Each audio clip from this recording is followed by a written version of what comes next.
इस वक्त आप सीधी तस्वीरें देख रहे होंगे ईडी दफ्तर के बाहर से, जहां पे झारखंड के लिए सबसे बड़ी खबर यह है कि मंत्री आलमगीर आलम को 6 घंटे। देखें सब नॉर्मल फंक्शन कर रहे हैं, कुछ वैसा इशू नहीं है। क्या कुछ कुछ दवा भी सजेस्ट किया है क्या आपने?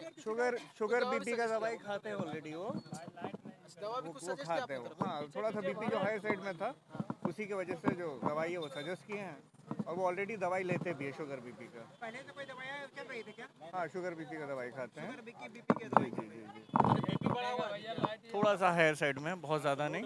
अमूमन इस तरह केसेस में देखने को मिलती है। क्या सलाह देते हैं सर आप वो फिट है, वो ऐसा कुछ नहीं है। नॉर्मल प्रक्रिया है, किसी की गिरफ्तारी होती है तो मेडिकल जांच होता है। जी जी, तो क्या यहाँ से कोर्ट ले जाया जाए क्या आप लोग? वो तो हम नहीं बता पाएंगे, वो प्रतिक्रिया मेडिकल जांच अमूमन होता है।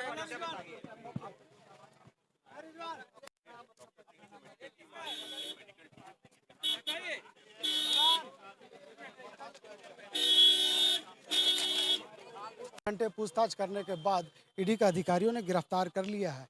यानी कह सकते हैं कि अभी जो खबरें, सूत्रों का हवाले जो खबरें आ रही है कि मंत्री आलमगीर आलम, ईडी के अधिकारी उन्हें गिरफ्तार कर लिया है। अंदाजा इस बात से लगाया जा रहा है कि इस सूचना के बाद यहाँ पे अभी हटिया के डीएसपी की गाड़ी यहाँ पे आई है और लगी है। ऐसे में ये साफ तौर पे अंदाजा लगाया जा सकता है कि जो खबरें बाहर आ रही थी कि मंत्री आलमगीर आलम को गिरफ्तार किया गया है, इसमें सच्चाई भी देखने को मिल रही है। यानी कह सकते हैं कि मंत्री आलमगीर आलम अब गिरफ्तार हो गए हैं, बस उनसे पूछताछ उनसे हो रही है, अंदर अभी भी चल रही है। ऐसे और पिछले 2 दिनों से अगर हम बात करें तो 2 दिनों से मंत्री आलमगीर आलम के साथ पूछताछ कर रहे थे ईडी के अधिकारी, और उनके साथ कह सकते हैं कि उनके सहायक जो संजीव लाल थे उनसे भी पूछताछ की जा रही थी। और अगर हम बात करें कि संजीव लाल का जो नौकर है जहांगीर, उससे भी पूछताछ हो रही थी। तो ऐसे में कहा जा सकता है कि एक बार फिर से झारखंड में एक बड़ा खबर यह है कि मुख्यमंत्री हेमंत सोरेन, पूर्व में उनसे ईडी के अधिकारियों ने पूछताछ किया था, उसके बाद उन्हें डिटेन कर लिया गया था, उन्हें गिरफ्तारी कर ली गई थी। और अब फिर से एक बड़ी खबर यह है कि मंत्री आलमगीर आलम गिरफ्तार हुए। मामला कह सकते हैं कि 6 तारीख को था, 6 मई को था। मंत्री आलमगीर आलम के जो सहायक थे संजीव लाल, उनसे पूछताछ कर रहे थे भ्रष्टाचार के मामले में। उसके बाद उनके आवास से, उनके नौकर के आवास से रुपये बरामद हुए थे, 35 करोड़ रुपये बरामद हुए थे। उसके बाद मंत्री आलमगीर आलम को 12 तारीख को सम्मन जारी किया गया था ईडी की तरफ से, और कहा गया था कि 14 तारीख को मंत्री आलमगीर आलम ईडी के कार्यालय पहुंच करके ईडी के अधिकारियों का सामना करें, उनके सवालों का जवाब दें।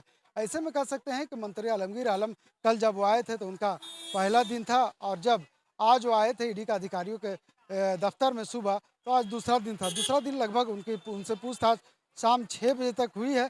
ऐसे में कह सकते हैं कि 6 बजे के बाद जब सवालों का जवाब मंत्री नहीं दे पा रहे थे, तो कहीं ना कहीं ईडी के अधिकारियों को ये शक हुआ कि शायद जो खबरें थी कि मंत्री आलमगीर आलम की जो संलिप्तता जताई जा रही थी कि जो पैसे का जो लेन देन हुआ है उसमें मंत्री आलमगीर आलम, उसमें कहीं ना कहीं उनकी संलिप्तता नजर आती है। यही वजह है कि मंत्री आलमगीर आलम से जब पूछताछ की गई, क्योंकि ईडी के द्वारा मांगा गया था कि उनके फहरिस्त, संपत्ति का फहरिस्त मांगा गया था। कल अपने हाथों में मंत्री आलमगीर आलम ने संपत्ति का फहरिस्त को लेकर के आए थे, और आज भी जब वो आए थे तो कहीं ना कहीं उन्होंने इस तरह का अंदाज़ा नहीं था कि क्या मंत्री आलमगीर आलम अगर उनसे पूछताछ करेंगे ईडी का अधिकारी तो क्या उनकी गिरफ्तारी हो जाएगी। लेकिन शाम तक जैसे उनकी पूछताछ की दबिश आगे बढ़ी, मंत्री आलमगीर आलम ईडी के अधिकारियों का सवालों का जवाब नहीं दे पा रहे थे। यही वजह है कि अंततः उन्हें ईडी के अधिकारियों ने गिरफ्तार कर लिया। हम वो तस्वीरें आपको दिखा रहे हैं ईडी कार्यालय के बाहर से।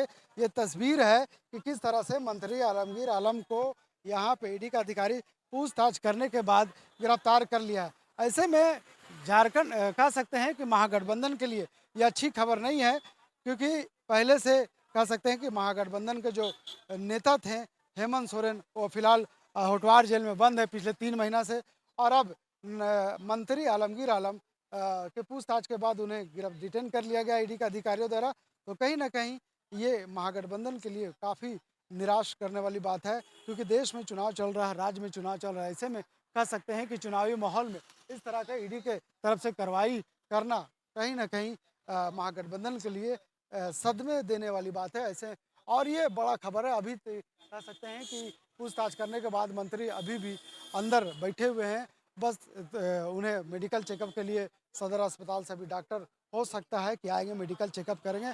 उसके बाद इन्हें पीएमएलए कोर्ट में पेश किया जाएगा।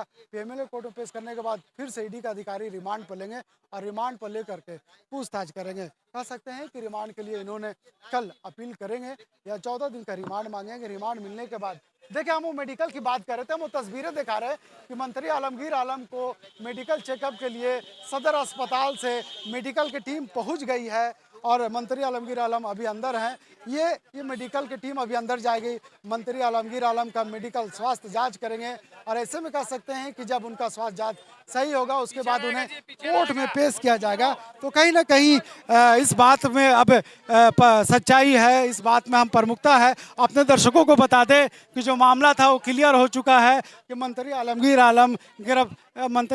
आलम अधिकारी गिरफ्तार कर चुके हैं। बस ये उनका स्वास्थ्य जांच हो रहा है और इसके बाद वो सीधे यहाँ से उन्हें कोर्ट में पेश किया जाएगा। हम वो तस्वीरें दिखा रहे हैं कि किस तरह से यहाँ पे मेडिकल की टीम पहुँच गई है और अब इसे जांच कह सकते हैं कि ये तमाम तस्वीरें हम आपको लाइव तस्वीरें दिखा रहे हैं ईडी दफ्तर के बाहर से कि किस तरह से मेडिकल की टीम सदर अस्पताल से यहाँ पे आई है और मंत्री आलमगीर आलम को स्वास्थ्य का जांच किया जाएगा। उसके बाद उन्हें न्यायिक हिरासत में रखा जाएगा। कह सकते हैं कि न्यायिक हिरासत में कल रखने के बाद कल उन्हें कोर्ट में पेश किया जाएगा और उसके बाद रिमांड की मांग की जाएगी।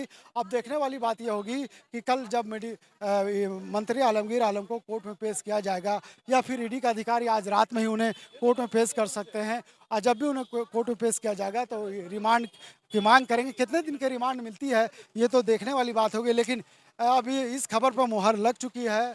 कोलांचल संवाद इस खबर पर मुहर लगा चुकी है कि मंत्री आलमगीर आलम को गिरफ्तार कर लिया गया है। 6-7 घंटे पूछताछ करने के बाद मंत्री आलमगीर आलम की गिरफ्तारी ईडी के अधिकारी कर चुके हैं।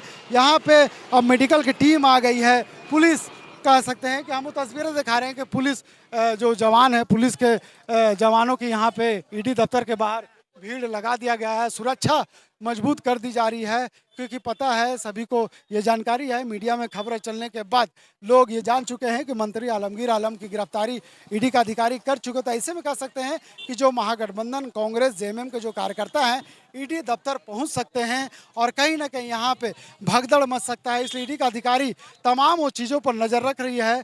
यहाँ पे चारों तरफ बैरिकेडिंग्स लगाएंगे। फिलहाल हम तस्वीरें दिखा रहे हैं कि किस तरह से यहाँ पे सुरक्षा बढ़ा दी गई है ईडी के दफ्तर के बाहर कि ताकि जो उनके कार्यकर्ता हैं वो ईडी के दफ्तर के करीब नहीं पहुँच पाएँ और पे सुरक्षा बढ़ा दी गई है ईडी के दफ्तर के बाहर कि ताकि जो उनके कार्यकर्ता हैं वो ईडी के दफ्तर के करीब नहीं पहुंच पाए और अब बैरिकेडिंग की भी तैयारी चल रही। तो ऐसे में कह सकते हैं कि बहुत जल्द मंत्री आलमगीर आलम को स्वास्थ्य जांच करने के बाद उसे कोर्ट में पेश किया जा सकता है और उसे न्यायिक हिरासत में रखा जा सकता है और उसके बाद जब कोर्ट से ईडी के अधिकारी को रिमांड मिल जाएगी तो उसके बाद फिर से पूछताछ की जाएगी।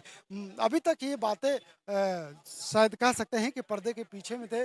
जिस तरह से मंत्री आलमगीर आलम ने पल्ला झाड़ते हुए कल नजर आया था कि इस मामले में उनकी कोई संलिप्तता नहीं है, लेकिन जब आज ईडी के अधिकारी ने दबिश के साथ उनसे पूछताछ किया तो कहीं ना कहीं उनकी संलिप्तता सामने आ गई। यही वजह है कि उनकी संलिप्तता जब सामने आई ईडी के अधिकारी ने उन्हें अपने शिकंजे में ले लिया है और शिकंजे में लेने के बाद अब उनका स्वास्थ्य जांच किया जा रहा है। स्वास्थ्य जांच करने के बाद अब ये ईडी के अधिकारी फैसला करेंगे कि क्या रात भर उन्हें यहाँ ईडी के दफ्तर में रखा जाएगा या फिर उन्हें कोर्ट में पेश किया जाएगा। अब देखने वाली बात यह होगी कि मंत्री आलमगीर आलम को कब ईडी के दफ्तर से बाहर निकाला जा सकता है। तमाम अपडेट्स के लिए, तमाम खबरों को अपडेट्स के लिए, हर पल पल की खबरों को अपडेट्स के लिए आप कोलांचल संवाद को देखते रहे। हम तमाम वो तस्वीरें आपको दिखाएंगे, पल पल की तस्वीरें दिखाएंगे कि किस तरह से ईडी के कार्यालय में किस मंत्री आलमगीर आलम को ईडी का अधिकारी कहाँ लेके जा रहे हैं, ईडी का अधिकारी उन्हें कब कोर्ट में पेश करने वाले हैं। तमाम वो तस्वीरें से हम आपको अपडेट रखेंगे। फिलहाल इस खबर के लिए इतना ही। अपने सहयोगी रिजवान के साथ मैं नौशाद, कोलांचल संवाद, रांची।